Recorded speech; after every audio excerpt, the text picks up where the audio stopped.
Assalamualaikum semuanya. Halo, aku Fairuza Imara. Di sini aku bakal menjelaskan tentang sistem pertahanan tubuh. Check this out. Selamat datang semuanya. Apakah kalian siap untuk materi hari ini? Pasti dong. Nah, kita sekarang masuk ke sistem pertahanan tubuh. Oh ya teman-teman, tubuh kita ini kan sering banget nih terpapar yang namanya bakteri, virus, atau jamur. Nah, tapi kenapa sih yang masuk ke dalam tubuh kita itu cuma sedikit? Nah, hal itu dikarenakan karena kita mempunyai sistem pertahanan tubuh yang kuat. Nah, apabila sistem pertahanan tubuh kita ini gak kuat, pasti banyak banget virus ataupun bakteri, jamur yang bakal masuk ke tubuh kita dan itu bakalan jadi buat kita sakit. Makanya sistem pertahanan tubuh ini harus kita jaga benar-benar. Nah, di sistem pertahanan tubuh ini ada yang namanya sistem limfatik.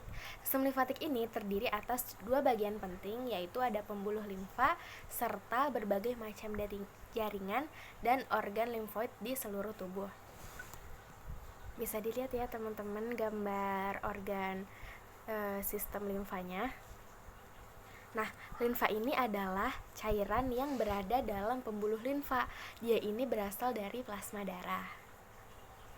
Oke, kita masuk ke fungsi dari sistem limfa. Yang pertama, ada mengambil kelebihan cairan dari jaringan dan mengembalikannya ke darah. Yang kedua, ada mengabsorpsi lemak dan lakteal di usus halus, kemudian mengangkutnya lagi ke darah. Yang ketiga, yaitu menjaga pertahanan tubuh. Nah, fungsi dari pembuluh limfa itu sendiri yaitu berfungsi untuk mengangkat cairan kembali ke peredaran darah.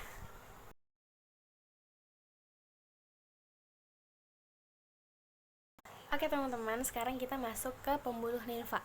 Pembuluh limfa itu apa sih? Pembuluh limfa itu semua cairan limfa yang berasal dari daerah kepala, leher, dada, paru-paru, jantung, dan lengan kanan.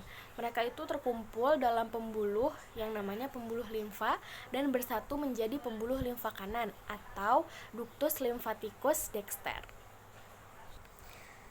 Nah, pembuluh ini bermuara di pembuluh balik atau vena di bawah tulang selangka kanan cairan limfa yang berasal dari bagian selain yang bermuara di pembuluh limfa kanan akan bermuara pada limfa dada atau ductus thoracicus yang bermuara di tulang selangka kiri.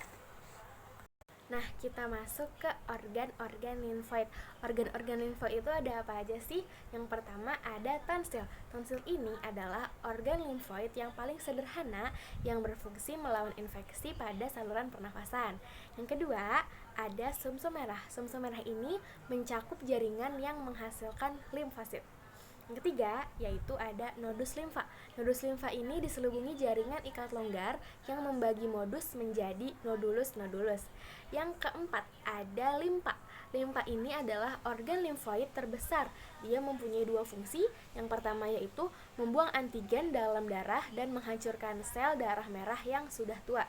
Yang kelima, ada timus. Timus ini adalah tempat limfosit berkembang menjadi sel T. Nah, timus ini mengkreasikan hormon timopoietin yang menyebabkan kekebalan pada sel T. Kita masuk ke sistem kekebalan imunitas. Nah teman-teman, sistem kekebalan imunitas itu kan terbagi menjadi dua. Yang pertama ada kekebalan bawaan, yang kedua ada kekebalan imunitas. Nah, kita bahas yang pertama dulu ya, kekebalan bawaan. Kekebalan bawaan ini termasuknya ada kulit dan membran mukosa yang merupakan lapisan pertama pertahanan tubuh selama kulit tidak rusak.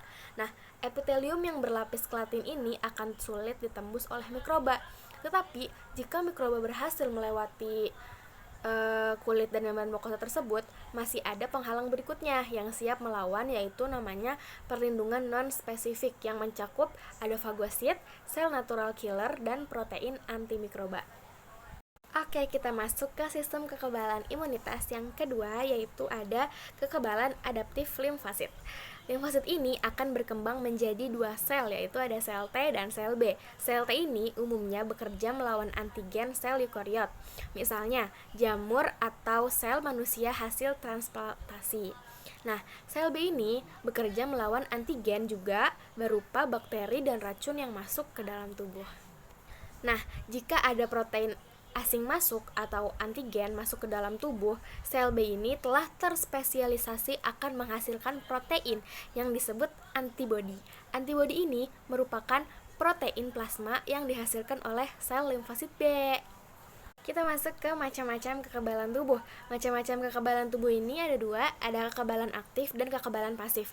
Kekebalan aktif ini adalah jika tubuh menghasilkan antibodi untuk menahan molekul asing atau antigen. Sedangkan kekebalan pasif yaitu kekebalan yang didapat dari pemindahan antibodi dari suatu individu ke individu lainnya.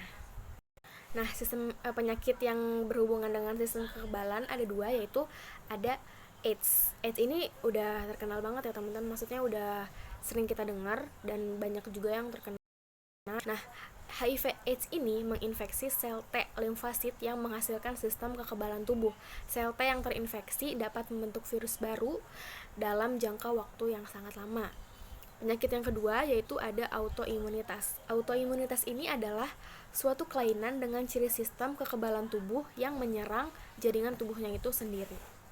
Mungkin sekian penjelasan tentang sistem pertahanan tubuh. Terima kasih atas perhatiannya. Semangat belajar, semoga bermanfaat.